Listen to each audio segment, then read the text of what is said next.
Stop for a moment and think about this.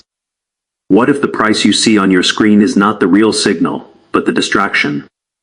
Because that is exactly what is happening right now.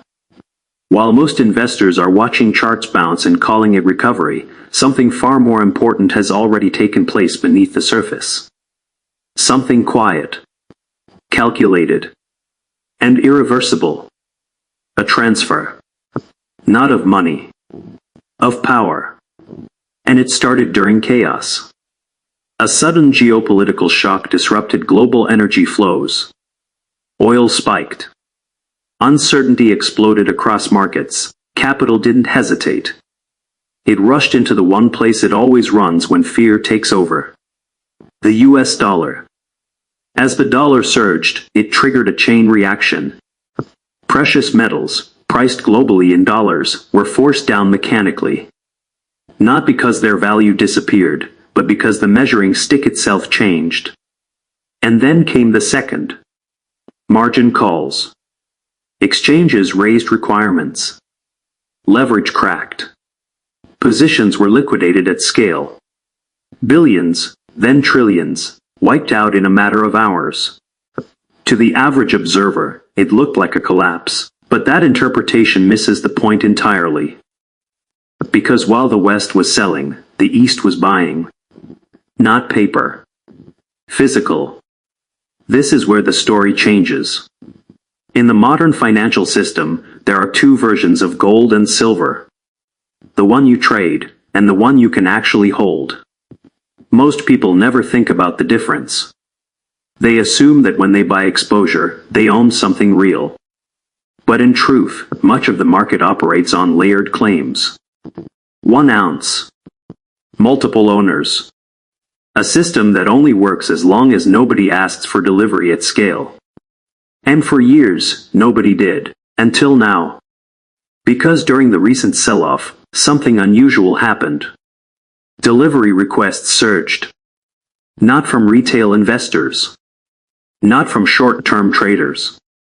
From entities that don't play games. Central banks. Sovereign funds. Industrial giants. They weren't interested in profit on paper. They were interested in possession. And that changed everything. Because every ounce they removed tightened the system. Reduced liquidity. Increased stress. And exposed a reality that had been hidden for decades. There isn't enough physical metal to satisfy all the claims. Now pause and think about what that means. If even a small percentage of contract holders decide they want the real thing, the math stops working. The system doesn't bend. It breaks. And the numbers are starting to reflect that pressure. Inventories that once looked stable are now declining at a pace that cannot be ignored. Millions of ounces leaving vaults week after week. Not returning. Not recycling. Leaving. And when physical supply disappears, something strange happens. Price becomes less important than access. Because a rising price can be managed. A shortage cannot. Right now, most of the world is still focused on price action. A dip, followed by a bounce, interpreted as normal market behavior. But professionals don't watch price first. They watch flows. And the flow right now is one direction. Out. Out of Western vaults. Out of the trading system. Into long-term storage. Into hands that are not selling back. This is not speculation. This is strategy. Because the players making these moves understand a deeper shift that is unfolding in parallel. A shift in how the world settles value itself. For decades, the global financial system has relied on trust layers. Intermediaries. Networks that sit between buyer and seller, currency and commodity. But those layers come with control. And control comes with risk. Sanctions. Restrictions. Delays. And for many nations, that risk has become unacceptable. So they are building something different. A parallel structure. One that does not rely on Western systems. one that settles trade differently. And at the center of that system is physical metal. Not derivatives, not promises. Real assets. This is why the current moment matters. Because what looks like volatility is actually transition. A transition from a system based on leverage and confidence to one based on ownership and settlement. And transitions like this don't announce themselves loudly. They happen quietly. Until suddenly, they are obvious. Right now, we are in that quiet phase. Where the data is available, but the narrative hasn't caught up. Where the signals are clear, but only to those who know where to look. And one of those signals is impossible to ignore. Hundreds of millions of ounces, no longer available. Not destroyed. Not lost. Removed. Intentionally. Strategically. And once that kind of metal leaves the system, it rarely comes back. So the real question is not whether something is happening. It is whether you are early enough to understand it. Because by the time the price fully reflects reality, the opportunity is already gone. Now here is where everything connects. Because the vault drain you just understood is not the end of the story. It is the setup. The real shift happens when you ask a much more important question. Where is that metal going? It's not disappearing into random private storage. It's not being flipped for short-term profit. It's being redirected into a system that is being built right now, in real time. A system designed to replace the very mechanism that set prices for decades. And once you see it, you can't unsee it. For years, price discovery in precious metals has been dominated by paper markets. Futures contracts. Synthetic exposure. Layers of leverage stacked on top of a relatively small base of physical supply. That structure gave enormous control to a handful of financial centers. Because if you control the paper, you influence the price. But that only works under one condition. That physical delivery remains the exception, not the rule. Now imagine what happens when that condition flips. When more and more participants stop trusting paper claims and start demanding real settlement. The entire structure begins to destabilize. Not instantly, but inevitably.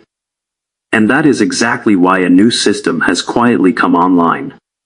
A system that doesn't depend on Western clearinghouses, doesn't rely on correspondent banks, and most importantly, doesn't price value through layers of derivatives. Instead, it anchors value to something much harder to manipulate. Physical gold. This new framework is not theoretical anymore. It is operational. Trade is already being settled through it, between nations that collectively represent a massive portion of global production, consumption, and population. And the mechanism is simple, but powerful. Every unit of value within this system requires real backing. Not fractional. Not assumed. Allocated. That means for every expansion of this network, more physical metal must be acquired and locked away. Not traded. Not rehypothecated. Removed. This is the second wave of the shift. The first wave drained the vaults. The second wave ensures they stay empty, because now the demand is no longer speculative. It is structural. Sovereign. Continuous. And it doesn't respond to price the way traditional markets do. Think about that carefully. In most markets, higher prices reduce demand.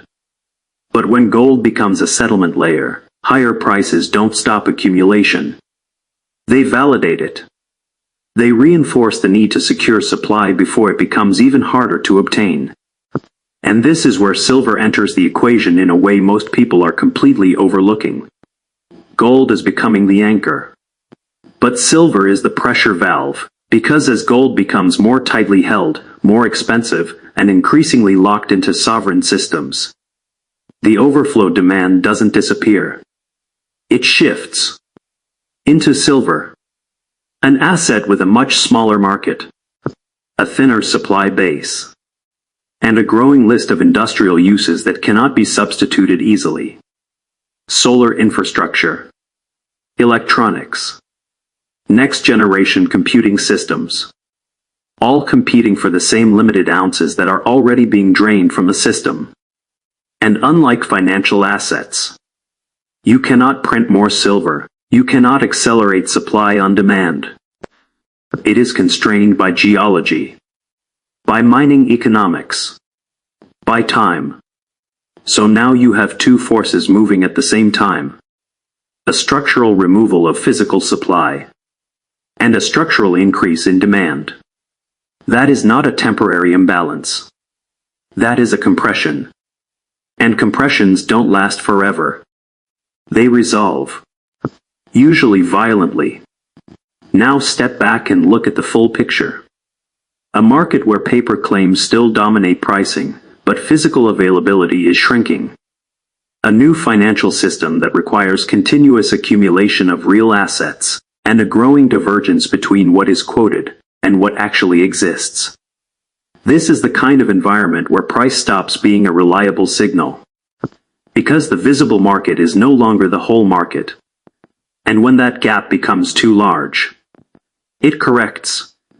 Not gradually. All at once. That moment is what the largest players are positioning for right now. They are not reacting. They are preparing. Quietly moving assets.